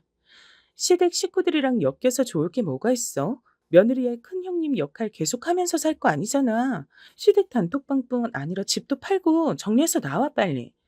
저도 이때 마음 정리가 시원하게 안 돼서 고민하고 있던 차에 더 이상 시댁 식구들에게 끌려다니고 싶지 않았어요. 그리하여 집을 판다고 공언했고 어머니는 그걸 또 억지로 붙들고 계시려고 하대요. 아직 계약 기간 남았지 않냐. 제 보냈다고 이렇게 빨리 다 후다닥 정리하고 그러는 게 어딨어. 그러지 말고 너 하자는 대로 다 해줬으니까 좀만 더 있어라. 저도 얼른 저대로 삶 살고 어머니도 정리할 건 정리를 하셔야 될 것 같아요. 그동안 신세 많이 졌습니다, 어머니. 최대한 어머니랑은 더 크게 상처내며 끝내고 싶지 않아서 잘 마무리를 했어요. 고부관계로 엮여 지내며 서로 많이도 긁어댔지만 저와 어머니에겐 공통점이 있으니까요. 각자에게 소중한 존재를 잃은 슬픔은 같으니 그 부분은 존중하고 싶었어요. 어머니, 안녕히 계세요. 생신 때마다 연락은 드릴 거예요. 완전히 끊어내고 그런 거 아니고 어머니랑 저 둘 다 좀 숨 좀 트고 살아보잔 거예요. 그 사람이라고 우리 둘이 이렇게 부둥켜 안고 오는 거 좋아할까요? 전 아니라고 봐요. 그렇게 저는 끝내 어머니 얼굴을 보지 않고 정리를 했네요. 그래서 나름 이사를 했는데 어쩌다 보니 막내 동선의 집이랑 그리 멀지 않은 곳에서 살게 됐어요. 저도 급히 처분한 돈을 가지고 집을 얻다 보니까 이것저것 따질 새가 없었거든요. 지하철역에서 우연히 만난 막내 동서가 아는 척을 해서 알았어요. 어, 큰형님, 여기로 이사 오신 거예요? 아, 그게 그렇게 됐어. 어디 가는 길인가 봐. 그럼 일 잘 보고 안녕. 전 그렇게 말하고 바삐 움직였고 그건 아마 금방 큰 동서 귀에도 들어갔던 것 같아요. 저는 주변에 여기저기 묻고 또 물어 작게나마 일을 시작하게 됐어요. 원래는 직장을 다녔었지만 그때 감각을 갖고 일해보고 싶더라고요.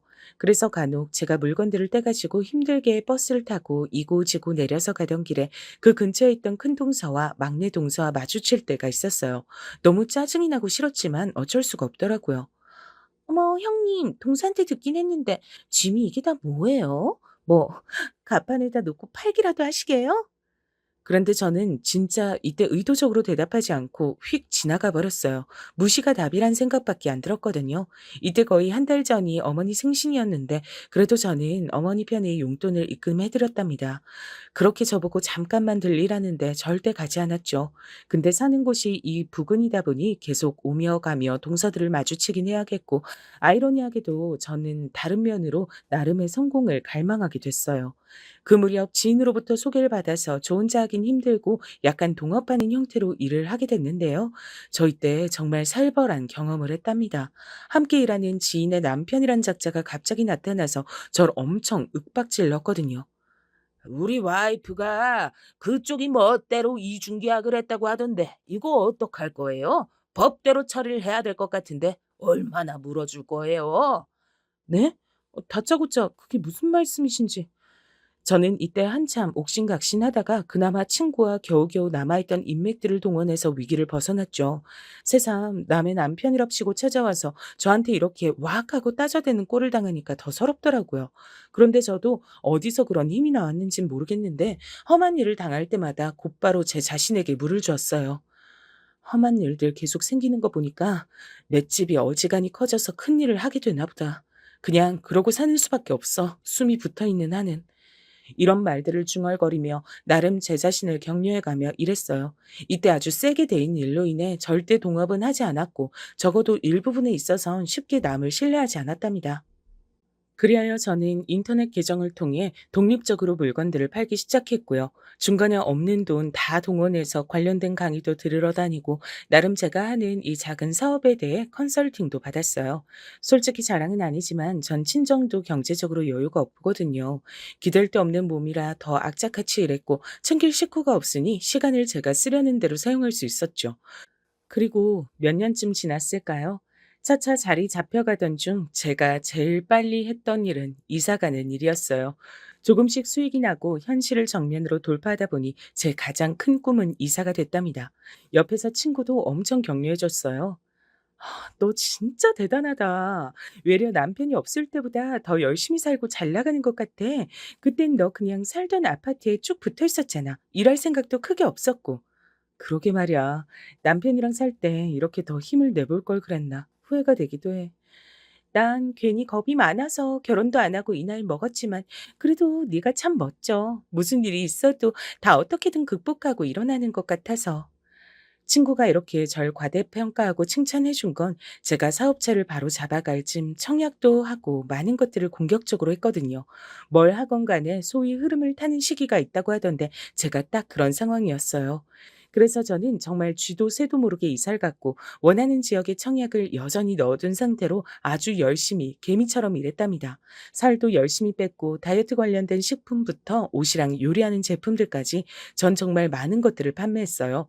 하다 보니 수완도 늘어서 거래처들도 많이 들고 저란 사람을 믿고 판매해주는 사람들도 있었고요. 근데 사람 일이라는 게 참 재밌더라고요. 이 와중에 제가 판매하는 물품에 관심을 기웃거리는 이들 중 큰 동서와 막내 동서가 슬쩍 보였어요.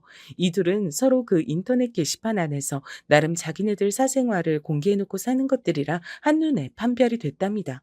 하지만 저는 자세한 제 신상은 숨기고 판매를 하고 있었기 때문에 이것들이 저의 정체를 파악할 수는 없었죠.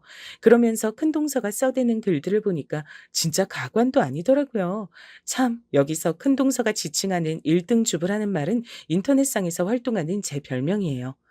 어머, 어머, 1등 주부님. 이번에 판매해주신 거 정말 요긴하게 잘 샀어요. 남편이 저보고 애 둘 낳고 살쪘다고 구박하고 본인도 돼지같이 팍팍 쪄가지고서 엄청 싸웠거든요.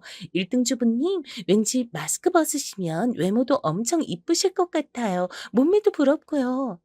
저한테 엄청 아부하듯이 글을 쓴 거예요. 정말 한심하기 짝이 없더군요. 써드는 그 글들을 확인하면서 큰 동서의 현재 모습을 건너 건너 사진으로 봤는데 확실히 저랑 마지막으로 봤을 때보다 10kg은 더 쪄 보였어요. 이들은 제 근황을 모르지만 전 몰래 이렇게 체크하면서 지냈죠. 그리고 나름 어머니랑은 연락을 조금씩 하면서 지냈는데 어머니가 이번엔 간만에 제발 오라고 사정을 하시더라고요. 내가 나이 먹을 만큼 먹었다지만 암만 그래도 사는 낙이 없어도 너무 없다. 자식을 보냈으니 내가 뭐가 그렇게 재밌고 맛있겠어. 이번 생일은 딱 한 번만 그냥 눈 딱 감고 모르는 척 와주면 안 되냐? 그래야 내가 우리 장남 기척이라도 느껴보고 좀 위로가 될 것 같다. 어머니, 제가 간간히 용돈 보내드리고 연락도 이렇게 드리잖아요. 거기 동서들도 다 있는데 제가 어떻게 가요? 저는 새삼 그들을 마주하려니 좀 싫어져서 저도 모르게 절레절레 고개를 저으며 전화기 너머에 말을 건넸어요. 그런데 어머니가 이번에 꽤 강경하셨고 평소에 좋아하지도 않던 노인네지만 약간 걱정이 됐죠. 내가 이제 기억이 가물가물해. 헛것도 본다 가끔. 그리고 밤에 잠을 못 자. 약을 먹어도 못 자고 밤새 그렇게 몸이 가려워 시종일관 긁어대. 왜 그런지 도저히 이유를 모르겠다. 그냥 화병도 있는 것 같아. 그렇게 눈물이 난다.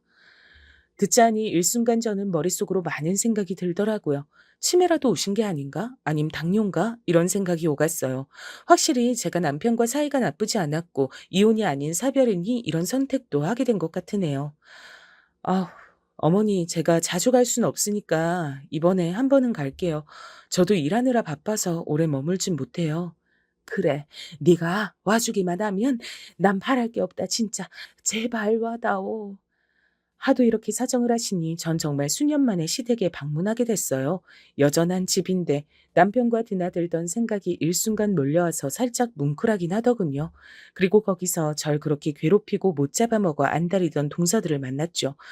근데 참 재밌는 게요. 사람이 상황이 변하고 환경이 달라지면서 그 전보단 숨통이 트이니 이전보단 약간 콧노래가 나오더라고요. 그렇다고 빈정거린 건 아니에요. 안녕, 동서들. 그간 잘 있었나 봐. 되게 놀래네. 나 어머니가 부르셔서 온 거야. 내가 오려고 온 거 아니고. 아, 네, 형님. 오랜만이시네요. 누구요? 큰형님? 어머, 진짜네. 어머머. 근데 어머, 살을 많이 빼셨네요. 되게 말라지셨네. 어, 동서들도 잘 지냈지? 근데 여기서 큰 동서는 제가 사진으로 확인한 것보다 훨씬 더 후덕해진 주제에 눈을 부릅뜨고 또 비꼬는 거예요.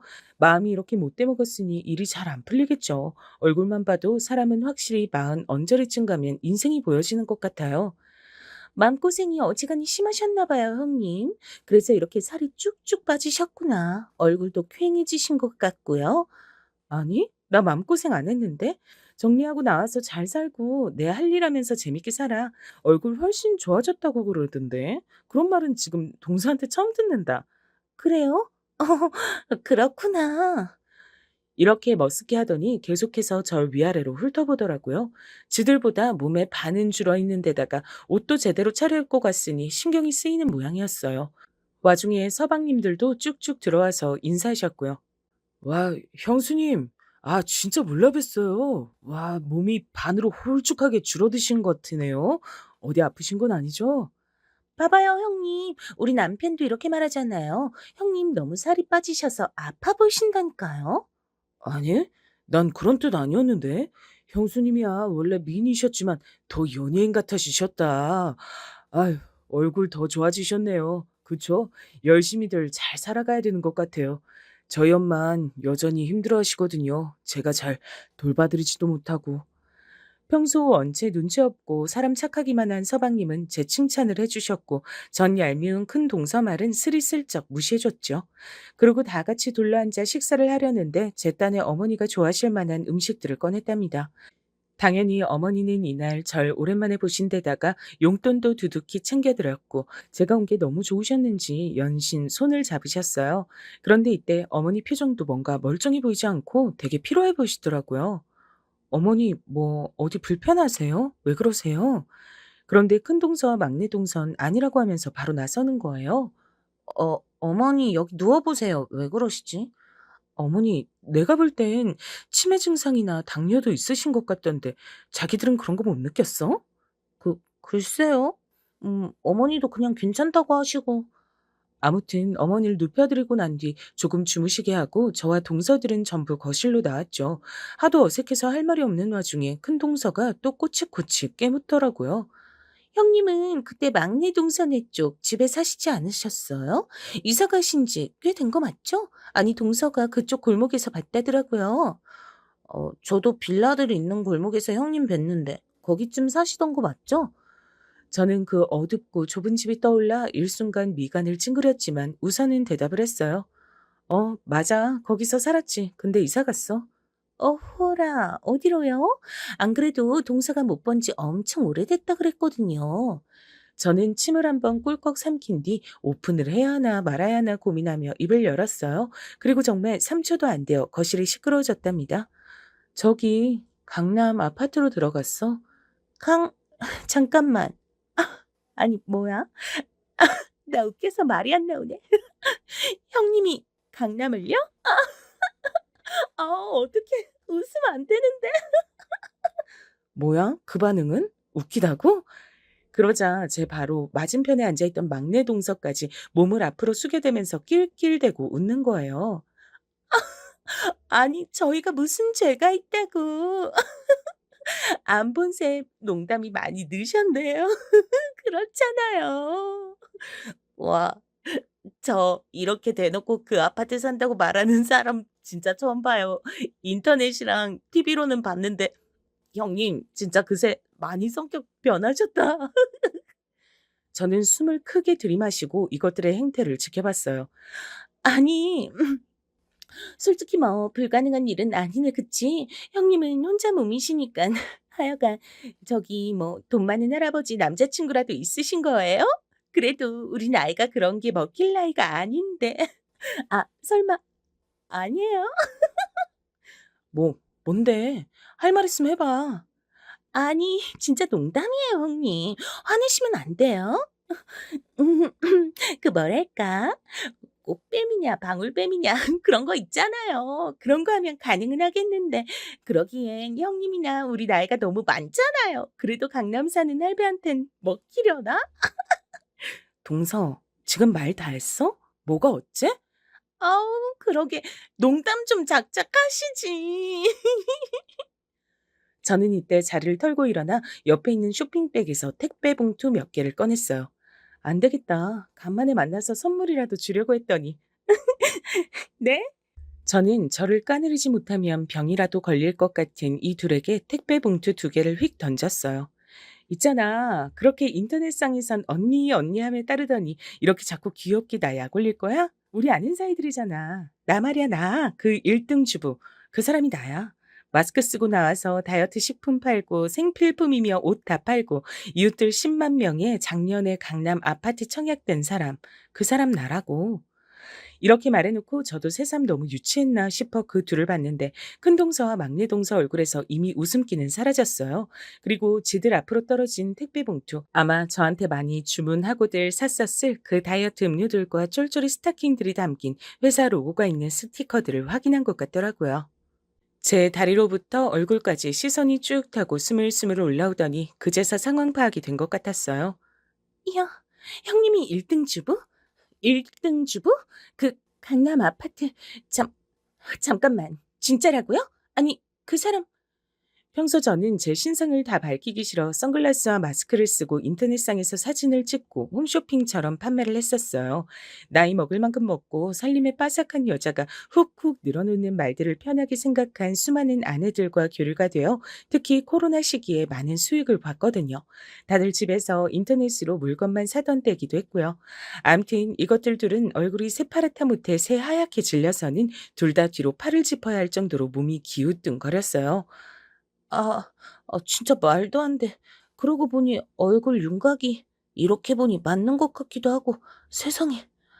아니, 웬만하면 내가 파는 것들 먹고 다들 악착같이 살도 빼고 이뻐지고들 하는데 자기들은 진짜 발전이 없다. 서방님들이 좀 안 됐어. 맨날 그렇게 뒤에서 뭐 처먹으면서 남 흉이나 보고 있으니 남을 깎아야 본인이 좀 괜찮은 것 같지? 뭐라고요? 나는 동서랑 비슷한 나이 먹고 강남 아파트 내 집 있고 지금 사업하면서 사는 게 재밌어 죽겠어. 그리고 뭐? 할배랑 연애? 내키면 내 또래보다 더 어린 남자들도 줄을 선다. 하여간 못돼 먹은 말버릇 진짜 여전하네 동서들. 제발 그렇게 발전 없이 쭉 살다가 가라. 더 못 있겠다 진짜. 그럼 잘들 있어.